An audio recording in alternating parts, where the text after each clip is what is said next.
Hello everyone, আশা করছি সকলেই ভালো আছেন। আজকের এই পর্বে আমরা শিখব ল্যান্ডিং পেজটা আসলেই কেন প্রয়োজন।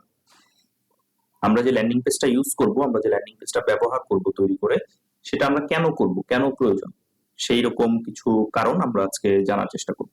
তো চলুন কথা না বাড়িয়ে আমরা আমাদের স্ক্রিনে চলে যাই। আমি স্ক্রিনে একটা ওয়েব হোয়াইট বোর্ড শেয়ার করে রেখেছি, আমি একটা শিটও শেয়ার করে রেখেছি। এই শিটে আমি সুন্দর করে লিখেছি যে বা দেখানোর চেষ্টা করেছি যে কেন আমাদের ল্যান্ডিং পেজটা প্রয়োজন। দেখেন এখানে প্রথমে আমি একটা পয়েন্ট দিয়েছি, সেটা হচ্ছে focused and free of distractions. Focused and free of distractions অর্থাৎ ল্যান্ডিং পেজটা আমরা কেন ব্যবহার করব? ডিস্ট্রাকশন থেকে দূরে থাকার জন্য। অর্থাৎ আমি যদি একটু লিখে আপনাদেরকে বোঝাই, আমি ধরে নিচ্ছি আমি একটি টি শার্ট সেল করব। কি সেল করব? T shirt. আমি ধরে নিচ্ছি আমি একটি টি শার্ট সেল করব। এখন টি শার্ট সেল করতে বলতেছি আমি আমার ফেসবুক অ্যাডে যে ভাই আমার একটা প্রোডাক্ট আছে, সেটা হচ্ছে টি শার্ট, তুমি চাইলে 50% ডিসকাউন্টে এই টি শার্টটা কিনতে পারো। তো যে ব্যক্তি অর্ডার নাও বাটনে ক্লিক করবে বা লার্ন মোর বাটনে ক্লিক করবে বা যে কোনো একটা সিটিএ বাটনে যখন সে ক্লিক করবে, সে কিন্তু কিসের কথা মাথায় রেখে ক্লিক করবে? টি শার্ট দেখার জন্য, কারণ সে টি শার্টের অ্যাড দেখছে, তাই না? তো টি শার্ট দেখার জন্য সে আমাদের সিটিএ বাটনে ক্লিক করবে। এখন এই অর্ডার বাটনে বা লার্ন মোর বাটনে ক্লিক করার পরে আমরা যদি তাকে এমন একটা ওয়েব পেজে নিয়ে যাই বা আমাদের আহ, দেখা গেছে ওয়েবসাইটের হোম পেজে নিয়ে যাই বা অনেকগুলো প্রোডাক্ট আছে এমন একটা পেজে নিয়ে যাই, হ্যাঁ, যেখানে হয়তো বা টি শার্টের সাথে শার্ট আছে, সেখানে হয়তো বা প্যান্ট আছে, সেখানে হয়তো বা টি শার্টও আছে, সেখানে হয়তো বা দেখা গেছে যে ছেলেদের কোনো স্পোর্টস আইটেম আছে বা হয়তো বা কোনো গ্যাজেট আইটেম আছে, হ্যাঁ, অনেক প্রোডাক্ট আছে। তাহলে এইখানে গিয়ে হয় কি, আমাদের অডিয়েন্স ডিস্ট্রাক্ট হয়ে যেতে পারে। অর্থাৎ সে মাইন্ড সেট আপ করে আসছে হচ্ছে টি শার্টের বিষয়ে, তাকেই এখানে এসে খুঁজতে হচ্ছে যে টি শার্টটা কোথায় আছে, আমি তো টি শার্ট দেখছিলাম। তখন দেখা গেছে যে খোঁজাখুঁজির ঝামেলা বা সে হয়তো ডিস্ট্রাক্ট হয়ে টি শার্টের পরিবর্তে হয়তো শার্টের দিকে কনভিন্স হয়ে যেতে পারে বা শার্টের দিকে ঝুঁকে যেতে পারে বা অন্য কোনো কিছু কেনার জন্য আগ্রহী হয়ে যেতে পারে যে এই প্রোডাক্টটা হয়তো বা আমাদের কাছে এখন এভেলেবেল নাই বা আমরা সেটা সেল করতে চাচ্ছি না। এভাবে ক্লায়েন্টের ডিস্ট্রাকশন নষ্ট হয়ে যায় যদি আমরা এইভাবে সরাসরি ওয়েব পেজে বা এইভাবে বিভিন্ন ধরনের পেজে যদি আমরা অডিয়েন্সকে ভিজিট করাই। তো এই জন্য আমাদের ল্যান্ডিং পেজটা প্রয়োজন, যে ল্যান্ডিং পেজ থাকলে আমরা শুধুমাত্র এই টি শার্টের জন্য একটা ল্যান্ডিং পেজ করব। সেই একটা ল্যান্ডিং পেজে শুধুমাত্র আমাদের টি শার্টের স্পেসিফিক ইনফরমেশন গুলো থাকবে। ক্লায়েন্ট অর্ডার নাও বাটনে ক্লিক করলে বা লার্ন মোর বাটনে ক্লিক করলে সে শুধুমাত্র টি শার্টের এই পেজটাই দেখতে পারবে এবং সে টি শার্ট সম্পর্কে সমস্ত ইনফরমেশন পাবে। তাতে এই অডিয়েন্স বা ভিজিটরের ডিস্ট্রাক্ট হওয়ার আর কোনো পসিবিলিটিস থাকবে না। দ্বিতীয় অপশনে আমি যেটা বলেছি ফার্স্ট ইমপ্রেশন।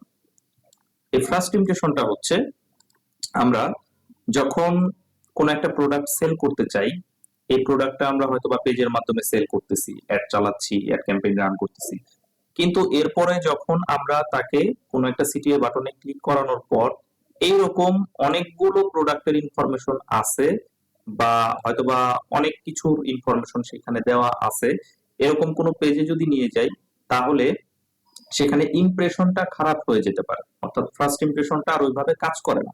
এই জন্য ফার্স্ট ইমপ্রেশনটা ধরে রাখার জন্য আমাদের ল্যান্ডিং পেজ প্রয়োজন, যাতে সে যেটার উপর মাইন্ড সেট আপ করে আসছে সেই প্রোডাক্টের ইমপ্রেশনটাই যেন সে পায় এবং সেই প্রোডাক্টেরই ভ্যালুটা যেন সে এখান থেকে পেতে পারে।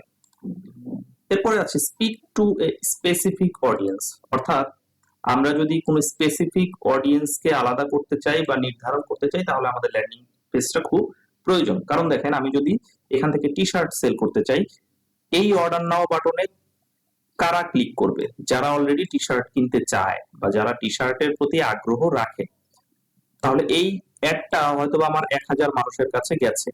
এই 1000 মানুষের মধ্যে থেকে হয়তোবা 100 জন মানুষ আমার এই অর্ডার নাও বাটনে ক্লিক করতেছে। তার মানে কি, এই 100 জন মানুষ কিন্তু টি শার্টের প্রতি আগ্রহ রাখে। তার মানে কি, আমি টি শার্টের যে স্পেসিফিক ক্লায়েন্ট বা কাস্টমার, তাদেরকে স্পেসিফাই করতে পারি বা স্পেসিফিক্যালি নিয়ে আসতে পারি। এই জন্য আমাদের ল্যান্ডিং পেজটা প্রয়োজন।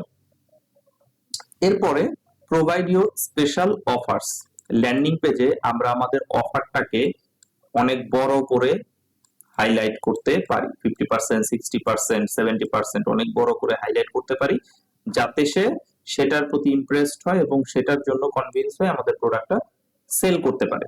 বা সঠিক ইনফরমেশনটা আমরা খুব বড় করে হাইলাইট করতে পারি, যেটা আমরা এইরকম ওয়েবসাইটের ওয়েব পেজ গুলোতে এত বড় করে এভাবে হাইলাইট করতে পারি না। আচ্ছা, কনভার্সন ইনটু সেলস, আমরা ল্যান্ডিং পেজের সাহায্যে খুব সহজেই ক্লায়েন্টকে কি করতে পারি, কনভার্ট করতে পারি সেলে কনভার্ট করে ফেলতে পারি। কারণ হচ্ছে একটা ক্লায়েন্ট যখন টি শার্টের অ্যাড দেখবে, তার হয়তো বা টি শার্টের প্রতি আগ্রহ আছে, এই টি শার্টের প্রতি আগ্রহ যাদের আছে তারাই আমার অর্ডার নাও বাটনে ক্লিক করছে, তারাই আমার এই স্পেসিফিক ল্যান্ডিং পেজে আসছে। এইখান থেকে আমি তার কাছে সম্পূর্ণ ইনফরমেশনটা দিয়েছি, হচ্ছে শুধুমাত্র আমার টি শার্টের সমস্ত ইনফরমেশন দিয়েছি, সে কনভিন্স হয়ে গেছে, খুব সহজেই সে টি শার্ট কেনার জন্য আগ্রহী হয়ে গেছে।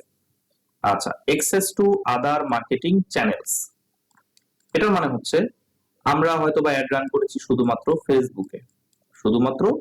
ফেসবুকে আমরা অ্যাড রান করেছি। মানে ফেসবুকে অ্যাড রান করার পরে আমরা যখন সে যখন একটা বাটনে ক্লিক করতেছে, ক্লিক করে যখন আমার ল্যান্ডিং পেজে আসতেছে, এই ল্যান্ডিং পেজে আসার পরে আমরা এখানে আদার যে সোশ্যাল মিডিয়া আছে, টুইটার, ইনস্টাগ্রাম, তারপর হচ্ছে আমাদের লিঙ্কডইন বা আরো অন্যান্য যদি আমাদের সোশ্যাল মিডিয়া গুলো থাকে, এই সোশ্যাল মিডিয়া গুলোর সাথেও কিন্তু আমরা তাকে পরিচিত করিয়ে দিতে পারতেছি। সে যদি অন্য কোনো সোশ্যাল মিডিয়াতেও অ্যাভেলেবেল থাকে, সে কিন্তু এখানে ক্লিক করেই আমাদের সেই সোশ্যাল মিডিয়ার ইনফরমেশনটাও পেয়ে যাচ্ছে। তো আমরা বিভিন্ন ধরনের মার্কেটিং চ্যানেল বা সোশ্যাল মিডিয়া প্ল্যাটফর্মকে আমাদের ক্লায়েন্টকে বা অডিয়েন্সকে নিয়ে আসার জন্য বা ইনফরমেশন গুলো প্রোভাইড করার জন্য আমরা ল্যান্ডিং পেজটা ব্যবহার করি। ইজিলি জেনারেট লিডস, অর্থাৎ শুধুমাত্র ফেসবুক পেজ থেকে সচরাচর খুব কম লিড মানে নেওয়া যায়, ক্লায়েন্টের বা অডিয়েন্সের খুব কমই লিড কালেক্ট করা যায়। বাট সেক্ষেত্রে আপনি যদি একটি ল্যান্ডিং পেজ ইউজ করেন, সেই ল্যান্ডিং পেজে যদি আপনি বিভিন্ন ইনফরমেশন, কোনো একটা প্রোডাক্ট বা সার্ভিসের বিনিময় ইনফরমেশন চান, তাহলে ক্লায়েন্ট খুব ইজিলি বা অডিয়েন্স খুব ইজিলি আপনাকে সেই লিডটা দিয়ে দেয়। অর্থাৎ আমি ধরে নিচ্ছি এখানে এটা কোনো লার্নিং প্ল্যাটফর্ম, আমি হয়তো বা ডিজিটাল মার্কেটিং নিয়ে একটা পিডিএফ দিচ্ছি, একটা পিডিএফ তৈরি করেছি, একটা পিডিএফ আমি দিচ্ছি।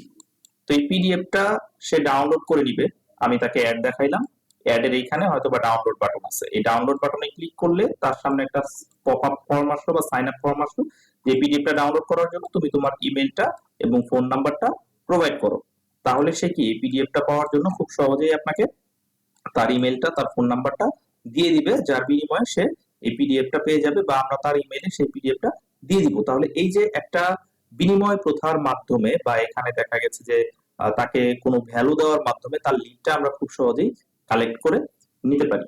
তো ওভারঅল আমার কাছে মনে হয়েছে যে মূলত ল্যান্ডিং পেজ যে আমরা ব্যবহার করব সেটার প্রয়োজনীয়তা হচ্ছে এরকম, এর বাইরেও আরো অনেক প্রয়োজনীয়তা আছে। আমি আমার জায়গা থেকে চেষ্টা করেছি মোটামুটি ইম্পর্টেন্ট আমার কাছে যেগুলো মনে হয়েছে সেগুলো বোঝানোর জন্য, যে কেন আমরা ল্যান্ডিং পেজটা ব্যবহার করব বা ল্যান্ডিং পেজটা আমাদের জন্য কেন গুরুত্বপূর্ণ। তো আশা করি সবাই ক্লিয়ার হয়ে গেছেন। নেক্সট ভিডিওতে আমরা নতুন কিছু শিখবো, সে পর্যন্ত সবাই ভালো থাকবেন, সুস্থ থাকবেন। আসসালামু আলাইকুম।